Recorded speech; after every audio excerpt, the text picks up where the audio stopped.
say to you is this. I'm glad you're here, and I want your vote to be reelected as tribal chairman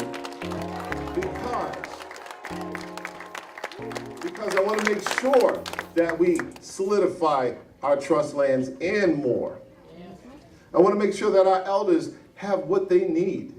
We've got to have Mother Earth to stand on. We've got to have our trust lands. We've got to have resources. We've got to have jobs. We've got to have an economy.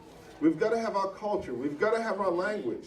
We've got to have our elders. We've got to have our children. We've got to have our community. We've got to have all those important things that we're so blessed to have and that we can't take granted for. We've got to have Mashpee.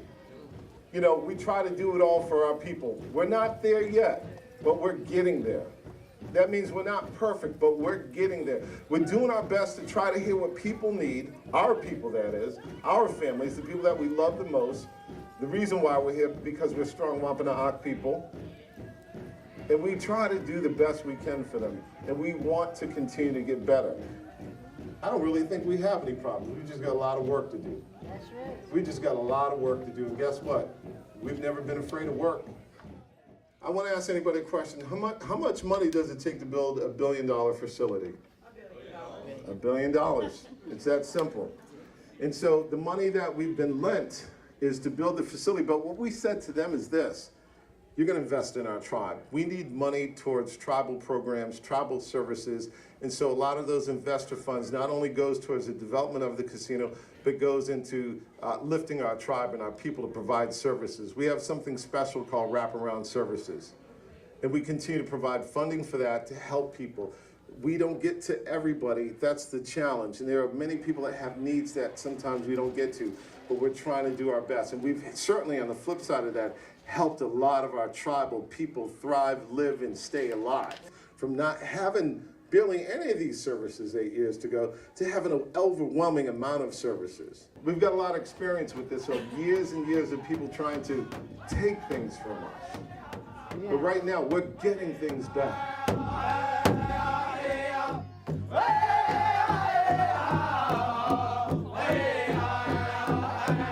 So the other tribes say, how are you guys getting what you have and you don't have a casino?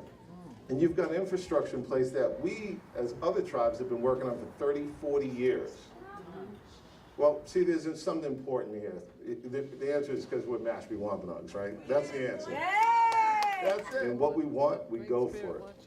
We don't beg, do we? We don't beg. No. We go for it.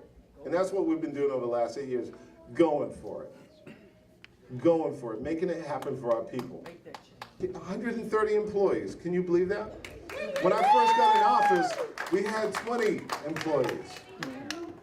We had 20. Now we've got 130. The debt that we have is only payable, not from us, not from our kids, not from generations to come. That's not true. That's not in the contract. It only comes from gaming revenues. Period. We've got a great relationship with the investors, even with the court cases. Banks, everybody say, man, these Malaysians must be crazy. They're funding your tribe, and we've had so many obstacles. But here's something beautiful about it. They are cultural people. They are Asian people. They know what it is around oppression, suppression, fighting to be able to be lifted and gifted and blessed like the way we are. And this is true. I'm not giving you any rhetoric, because these are the conversations that I had with them 7 years ago around our vision, around what it is that we want to do, what people before in office and our community voted on and wanted to do. I didn't vote to say we're going to do gaming. Our community voted to do that. The next 5 years, what I see is this, that economic development engine will be up and running first light. We'll be able to stop paying down debt services, and also it takes a lot of that money and put back into the tribe. Put that back into our people. How do we do that? We've got to have more meetings on that as a community, how that works. So everyone has a say in that and a clear understanding of how it works. Versus me saying, well, when we get the money, we're going to do this and do this and do this. Cedric, what are you talking about, right? I need to know what we're talking about first. So I ask you for your vote on February 12th, 2017. Because we have more work to continue to do together. We have a lot more work to do to continue to do together. We're a nation, we're a tribal nation, right? Of the best people in the world. That's the truth. I'm asking you for your vote on February January 12, 2017, be re-elected as your tribal chairman.